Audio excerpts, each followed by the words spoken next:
But we thought that we need to get a faculty in place. Like any university, academy is known by its faculty. That's the core strength that the institution must have.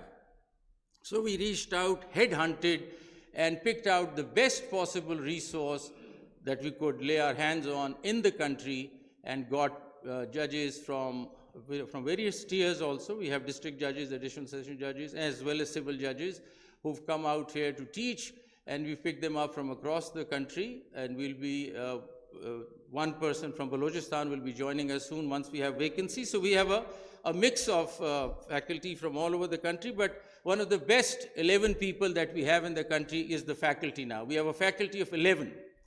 We also have a faculty, a visiting faculty of almost 91 resource persons in the country who could reach out, who will be helping out with this new program, the Federal Judicial Education program that we've developed, which is hybrid in its nature. And I've explained why hybrid and why it was required.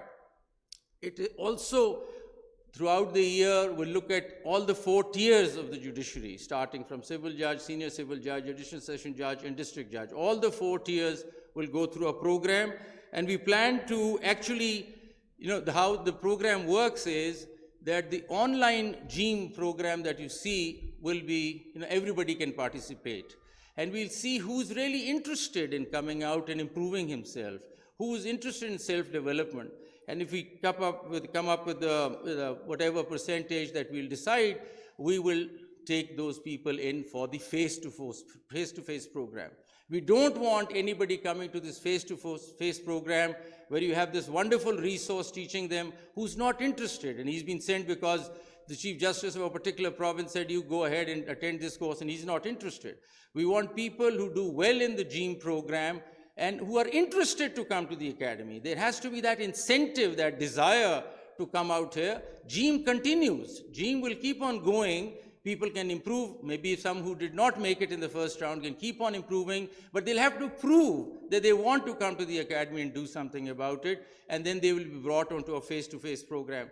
So everybody goes through an awareness program, a GEAM program, the module, and they'll keep getting all sorts of videos and materials and self-learning programs. But if they really want to come out here face-to-face, go through the incentives we offer in the face-to-face program, they'll have to really prove themselves that they're interested in doing that, because we don't have the resource or the energy to waste on people who are not interested in improving themselves. So that's how we touch the entire judiciary, district judiciary, who will come out here and go through a training. So we plan to probably take about 660 judges who will go through a face-to-face program in a year. The program runs round the year, and that's the plan so far. So before finalizing the curriculum, as it was mentioned here, it was not that these 11 people, or we sat and we came up with this program. We reached out to all the judges through the TNA. The TNA reached out to all of them by the broadcast system that we have. Now today, when the Honorable Chief Justice of Pakistan will be speaking to the district judiciary, every member of the district judiciary can hear him live, and there'll be a recording also uploaded later on for people who missed out on the speech. So this facility is amazing that with a click of a button, we can reach out to 3,200 judges, telling them whatever is happening, sharing with them information, videos, whatever. And that sense of connectivity is very important to build that kind of unity and cohesiveness that's required for a strong judiciary in the future. So we've already heard about the program, the WhatsApp channel, and the e-campus, which was very wonderfully done by the faculty with the help of NITB, and I must thank them for this e-campus program that they have done. We can reach out to the world now, reach out to all our judges.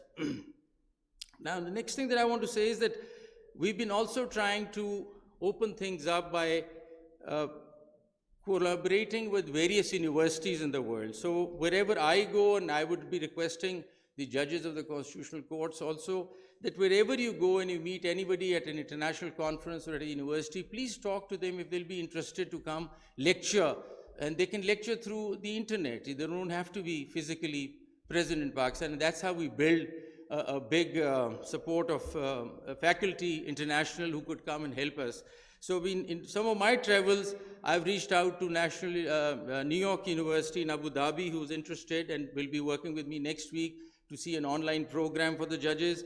University of Chicago, University of Oxford, Professor Yasser Qureshi has agreed to do a program on constitutional history with all the judges here. He's quite a celebrated academic at Oxford University.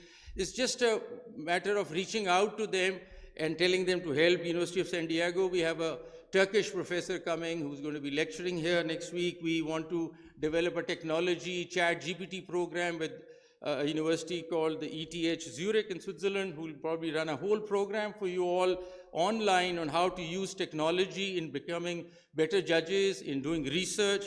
University of Moscow, Pace University, University of Hull, and you name it, you see. And the list keeps growing only if we can all, put in a word wherever we're traveling to see if they can help us out in Pakistan for a lecture. And that's not difficult. And I've seen the interest is amazing. Whoever I've spoken to, they've been very interested in helping out the academy. They said, we have a program, we would love to lecture, we would like to come on a Zoom talk. I also want to thank that we've also gone ahead and partnered with a lot of international development organizations. UN Women, I must thank them for even organizing this program that we are going through right now.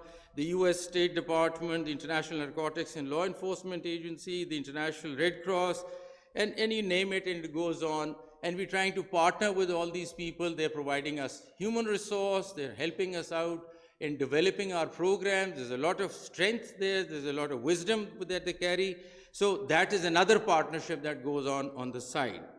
And I must thank the National IT Board, the Ministry of Information Technology, Government of Pakistan for their endless support and for making this institution really exciting the way it is now. I must, with special thanks to an institutional governance expert, Shah Khan, who sits here, who's been at the World Bank, who has given us great free support, professional support, and I've sat through some of his sessions where he's told us how to build an institution. And that's been amazing, and I want to give a big hand to Shah Khan. I think he's been amazing. So now I just want to announce a few things which will be important, and I think some of the Honorable Chief Justices of the provinces are here, and this is important for them because this program cannot function in the provinces because the judges are going to come from provinces to the Federal Judicial Academy. So their understanding of this program will be appreciated. Now, first of all, the nominations, as in the past, were done by the Chief Justices of the respective courts. That's not going to work this time. The nominations will come from whoever qualifies in the GEAM program. So we will be sending names out, FGA will send names out to the high courts that these 5 people we need for a course to come from Balochistan or come from Sindh or whatever. And I'll really appreciate if the Honorable Chief Justices were to honor that request because that's a merit-based program. We want those names who've qualified the GEAM program to come and work for us or to go through a face-to-face program. So that's one paradigm shift. Nominations come from us. Then we're also doing a talent profiling system. So anybody who comes here doesn't come for fun. I mean, there will be a lot of fun also, but they should not think that this is vacation. Chalo Islamabad chale zara chutti manaye, jo hota tha.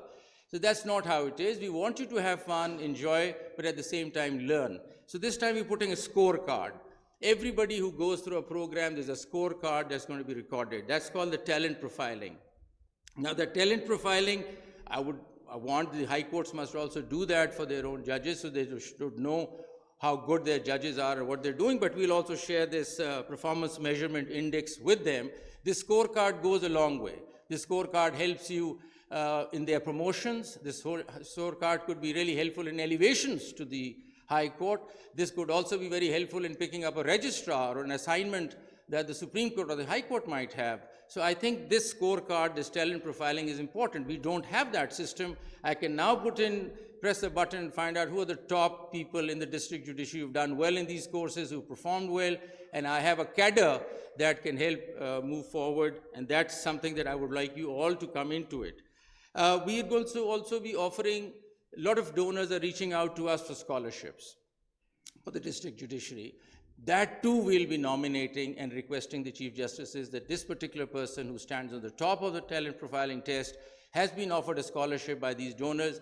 Please, we request you to let him go attend the scholarship. And I would like a liberal response on the part of the judiciary. And I also want to say at this stage that number of our judges have their papers accepted for various conferences, which is a big thing. If it's a big conference and one of our judges has written a paper which has been accepted to be read at that conference, I've noticed that most of the high courts have turned down their requests. I don't understand that.